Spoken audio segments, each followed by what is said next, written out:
एका लग्नाची दुसरी गोष्ट। तुला काही वाटलं का? तू म्हणालास ना मला घरी परत राहायला ये म्हणून, तूच सांग ना। हा हा, तुला नाही वाटलं का यावर? मी असं कुठे म्हटलंय घनश्याम? नाही, पण तुला असं वाटूच शकतं ना।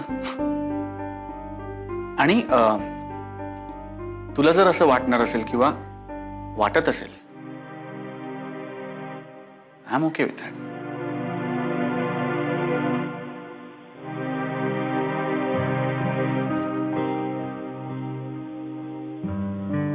ज्या कारणाकरता आपण सेपरेट झालोय ते सक्सेसफुल झालं आहे का नाही हे एकत्र राहिल्याशिवाय नाही कळू शकणार आपल्याला, नाही का? हो का?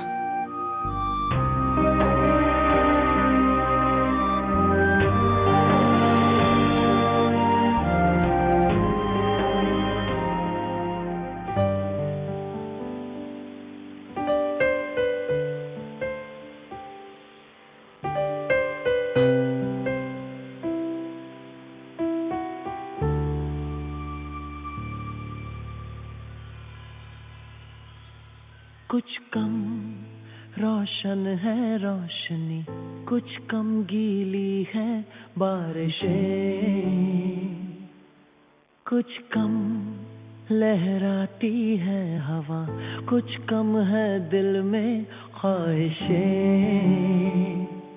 थम सा गया है ये वक्त ऐसे तेरे लिए ही ठहरा हो जैसे।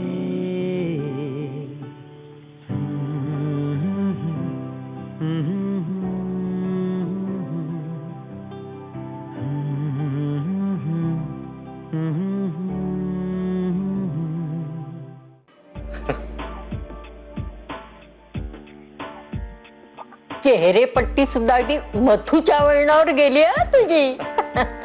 आणि माई आजी, तू सुद्धा अगदी मथु आजीने सांगितलं आहेस तशीच आहेस, आणि अख्खं कुटुंब सुद्धा।